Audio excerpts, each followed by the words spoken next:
Vores event det går ud på, at vi har lavet en aftale med Elgiganten om at præsentere det nye FIFA 15. Det går ud på, det er, at vi får sat nogle tv til rådighed og et par Playstations til rådighed, og så laver vi en FIFA-turnering, hvor så nogle af vinderne, alle vinderne, de får lov til at vinde det nye FIFA 15, der kommer her til september. Et begrænset antal selvfølgelig, alligevel. Ja. I forbindelse med det her event her, jamen, så får vi selvfølgelig, vi har tænkt os, at de penge, som vi tjener ind, de skal gå til et godt formål, men giver et vist beløb for at være med i den her turnering her.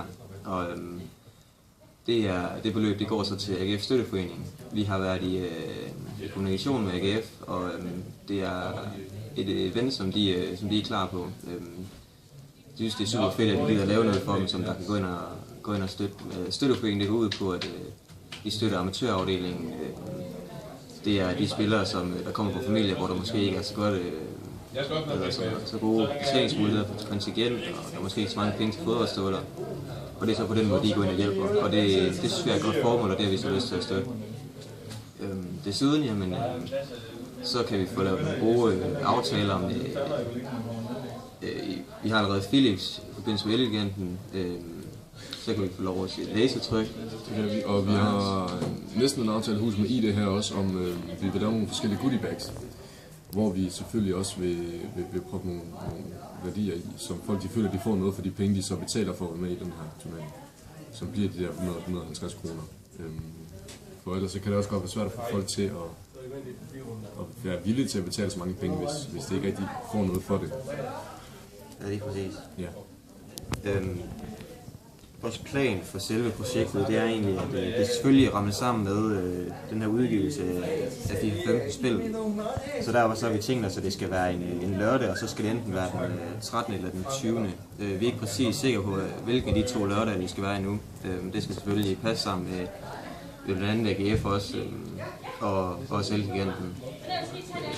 Det skal passe rigtig godt sammen med AGF, fordi de har så sagt, at de kan godt tænke sig at støtte ekstra godt til det her event her, ved eksempelvis sendt fra deres spillere ud fra deres første division, hvis det er en mulighed.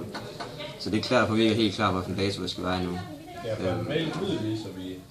Så det er vel egentlig stort set det. Altså, vi er stadig i løbende kontakt med de forskellige aktionære sponsorer, man kan sige, og så de interessenter, som der så skal være med i det her event her. Så det er jo hvor vi er lige nu, og lige nu ser det meget lyst ud. Det ser ud til at være en rigtig god mulighed for at lave godt event. Så det var egentlig det. Hvad får Elgiganten ud af alt det her? Ja, de får selvfølgelig noget godt omtale, ja. De får en masse omtale. Det kan skaffe en masse kunder til deres butik. I og med, hvis lad os sige, der kommer for eksempel 200 mennesker igennem på sådan en dag, og vi har jo lånt Philips, som så blev solgt ude i Elgiganten, deres nye Ultra HD Curved TV. Det er jo så dem, turneringen bliver afholdt på. Og derved så får de selvfølgelig en masse goodwill, de får en masse gratis omtale, og de får en masse gratis opmærksomhed, som selvfølgelig betyder rigtig meget for butik som Elgiganten også. Yes. Og så har vi så også prøvet at lave en aftale med dem om, at hvis vi kan få fat i JP, så er det en rigtig god mulighed for at skabe noget gratis PR. Også det, hvis de vil komme og dække eventet, enten før, måske skrive en artikel om det, inden det falder eventet, eller under, eller efter måske. Fedt. Flere spørgsmål? Nej, ellers tak. Okay. Hej.